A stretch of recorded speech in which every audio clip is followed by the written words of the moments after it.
I am the official spokesperson of the Democratic Party in Libya. On behalf of the Libyan people, I would like to thank the British people and Her Majesty's government for helping us getting rid of the brutal dictator Gaddafi. Getting rid of Gaddafi was nothing short of a miracle. We'll always be grateful to Britain. I believe that the Conservative Party, which helped us in this respect, stands for freedom and human rights throughout the world. Unlike Labour Party, which supports dictatorships in North Africa, in the Middle East, and in Central Asia. For example, Mr. Tony Blair and Mr. Peter Mandelson used to be on the payroll of Gaddafi.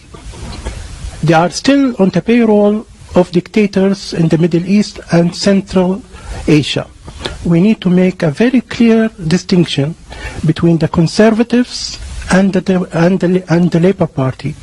We believe that the Conservative Party will go on to help the Arab Spring and support the revolutions throughout the Middle East. Thank you.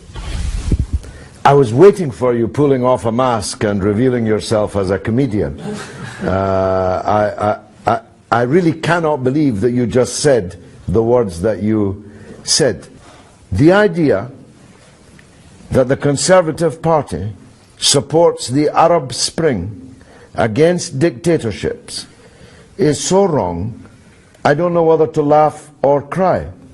And you obviously haven't been in Libya for a long time. You can't have been. Otherwise you would not dream of coming on international television and discussing Libya as if it were some kind of success. Gaddafi was everything you said he was.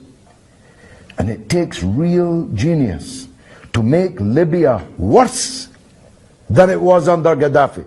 And that's what's been achieved by your friends in the Conservative Party and NATO and their allies, no doubt, in exile in London and elsewhere.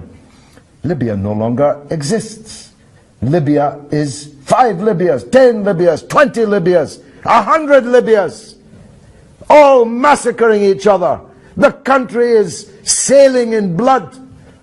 Hundreds of thousands of refugees are jumping on boats to try and escape and drowning in the Mediterranean. Your country was bombed day and night by NATO.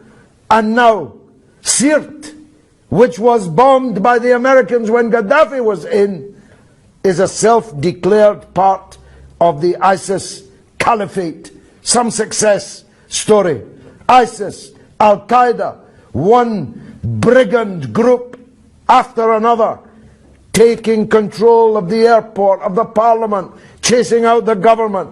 How many prime ministers have you got? How many foreign ministers? It's an absolute catastrophe, Libya. And you come here in your nice suit, safe here in London, and hail it all as some kind of triumph, and you have the gall to salute the Conservative Party. Well, if the Conservative Party do to Britain what they did to Libya, then God help us. God help us. Because they destroyed your country, which no longer exists. And you, presumably on some kind of payroll, come here and take your hat off to it. Be gone. Who's next? May I respond to that? Yes, you can. I am on the payroll of nobody, unlike you, who used to be on the payroll of Saddam. No, I've never been on Saddam's payroll, and I don't believe you're not on a payroll. You look very prosperous. How do you earn your living? How do you earn your living? Certainly not from Saddam or Gaddafi. No, I never met Gaddafi, and I was never on a payroll of Saddam. And by the way, those who claimed that I was had to pay me millions of pounds in damages. So be very careful what you say. Do sue me then. You are on a payroll. How are you earning your living? Who's paying you? The British Social Security. Well, you're doing very well on British Social Security. That's truly remarkable. In fact, I think I'll call the police, because you must be a benefits cheat, because you can't possibly have the lifestyle you live on British Social Security. What But leave that lifestyle? aside. What lifestyle is that? Leave that aside. I don't know if you've just checked out for the afternoon from some kind of psychiatric unit, but if you are coming here on international television to claim that what's happened in Libya is a success, then you must be insane. If you're not on a payroll, you can only be saying this because you are unwell. Your country has ceased to exist, and you want to thank David Cameron for it?